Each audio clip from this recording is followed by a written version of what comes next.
I've been in another Bible study. We're studying Hezekiah, Uh-huh. and the part where he turns to the wall after Isaiah tells him he's going to die, Okay. and he begs to live longer. My Uh-huh. question is, did they know, like, did they have the promise of being with God at that point? Or do you think he just wanted to stay alive on earth because he thought there wasn't anything? Like, what did the Jews or the Israelites believe at that point where they went when they died? Uh, at that point, they did believe in Abraham's bosom. They believed in the. I mean, if it is hard to say about the individual in those days. Hezekiah, I believe, would be very biblically literate at that point, so he would believe in a future resurrection. Uh, the Pharisees later on, or the Pharisees, the Sadducees later on, would not believe um, in a resurrection because they only believed the Pentateuch, and the resurrection is taught uh, exclusively, almost exclusively, in the Old Testament prophets, uh, at least so far as explicitly, where an actual resurrection like Daniel 12:1 and 2 is expressly described. Jesus, of course, in refuting the Sadducees, shows them how actually these promises of God, in order to be fulfilled, require a resurrection. And we could also look and see that Hebrews, the book of Hebrews, is a divine commentary in certain places on Old Testament history. And Hebrews 11 tells us that Abraham believed in a resurrection, and that's why he was okay with sacrificing his son, because he knew God had promises to fulfill through Isaac. And so he has to resurrect him in order to be faithful to these promises. Um, so Abraham believed in a resurrection. Resurrection was being taught as a doctrine by the Old Testament prophets at the time of Hezekiah. I don't think Hezekiah is one that we have any written information from about the resurrection. But Daniel, Isaiah, and I can't remember the third one. There's 3 explicit places in the Old Testament it's taught. So that to say, Hezekiah, if he is believing the Old Testament prophets, and if he understands the nature of God's integrity towards his promises, then yes, he should believe in a resurrection. Jacob believed in a resurrection. Daniel did all that. But still, dying is departing from the presence of the living and not yet present with the Lord. The promise of the kingdom was the promise of God's presence together with them. Now, being living people, we understand the natural desire to stay alive and not to die, even though we as believers know that the moment we die, we're present together with the Lord. I think God's instilled that into our nature to desire to live. I would assume that that's what's going on with Hezekiah, not that he is terrified of what's to come next, but that he wants to continue living. In fact, he probably wants to continue living until the Lord comes. I mean, Jeremiah was the one that promised 70 years, 70 years of captivity. And Daniel, in Daniel chapter 9, you can see in verses 1 through 3 of chapter 9, and then forward into verse 24 through at least 25, maybe 26. Daniel believed that 70 years that was indicated by Jeremiah was to bring in the kingdom, that when they were retrieved from Babylon, this would be the time when God sets up this promised kingdom, and righteousness would reign. Hezekiah probably had the same hope that we have in the church of being raptured, but in the context of entering into the kingdom alive. Because, I mean, honestly, no matter how old you are, unless you're like 100 already, 70 years to wait is still possible. I mean, not necessarily in Hezekiah's day, but move back just a couple thousand years.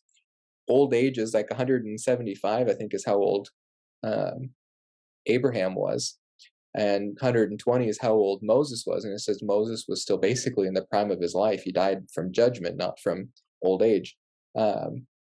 Hezekiah could probably still be thinking, okay, I could hold out 70 years. I could enter into this kingdom of God without having to experience death. And he may have faced the same disappointment we get when we face death in this present age without seeing the rapture. So I would say Hezekiah's reluctance to die is probably either just the natural aversion that we have to death, because death is a result of sin.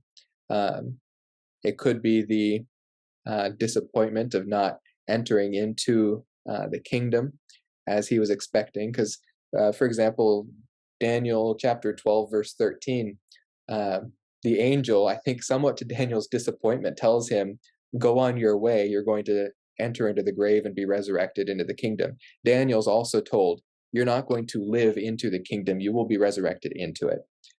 Because, of course, the angel that comes in chapter 9 corrects Daniel's theology, because Daniel thinks the 70 years of Jeremiah will result in the kingdom. The angel tells him, no, not 70 years for the kingdom, 70 times 7 for the kingdom, or 70 to return Israel to its land. So I hope that answers the question. I'd have to look at the passage specifically, but just kind of thinking through the ideas there, I'm not surprised he is upset to die. Dying's not a fun thing, and it is the result of sin. Yeah, that answered the question. I was just curious what they knew at that point in time. So yeah, they were expecting the kingdom similarly to how we expect the tribulation. Okay, great. Yeah.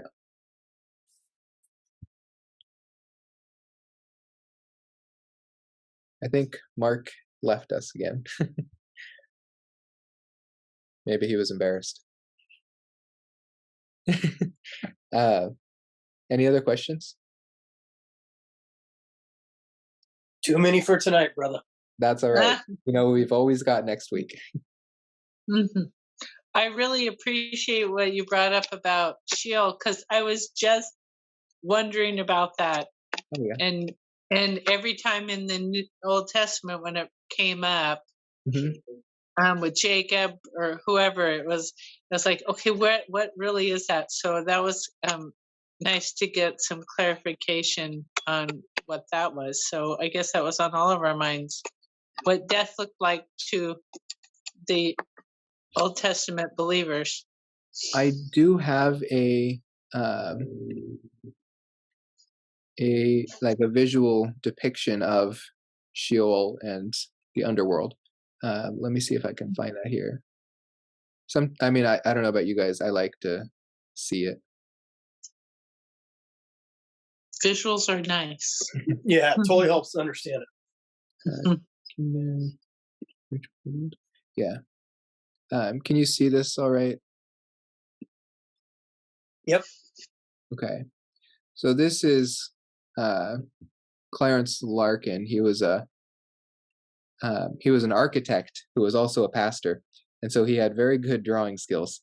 And he drew this from his understanding, and I think it's mostly accurate. I mean, I don't personally have any problems with it, but I know some believe that, in fact, including myself, but again, I'm not dogmatic on it, that Tartarus is a third section of Sheol that's reserved just for the fallen angels and the Nephilim.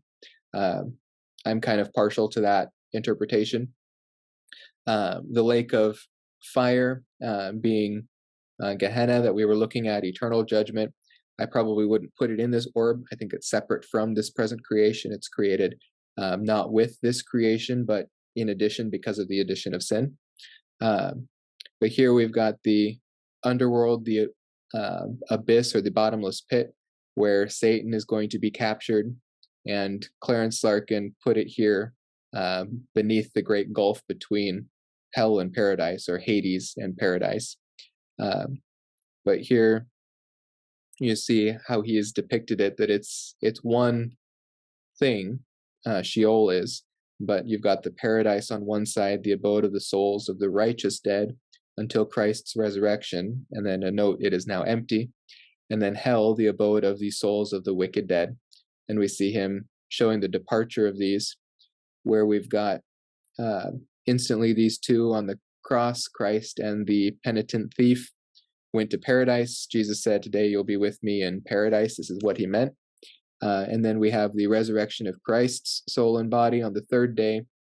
We have those first fruits of the resurrection, he believes, which is, I think, a likely interpretation of Matthew 27:51-53, that the first fruits, the reason why they didn't continue on this earth is because they also went with him into heaven. Which I heard an interesting, never mind, I won't bring that up because I think it's wrong. But then we're going to have the righteous souls Christ took with him out of the underworld. They all departed from paradise at that time as well, at the time of Christ's ascension. So that's now empty. Later you'll get the where is it? Harvest. You've got the rapture of the church and such, and here that all enters into the judgment seat of Christ. But at the very end, you've got hell emptying out, the wicked souls going for their bodies, the resurrection bodies, and then they go to the great white throne. They're judged, and then they are sent down here to a different cavern, the lake of fire. So they only go up there to receive the judgment, just like we go to receive reward. It's not the judgment seat of Christ for us is not, are you saved or not? But it's what rewards did you receive in this life? The great white throne judgment is not are you saved or not? It's a what degree of punishment do you receive?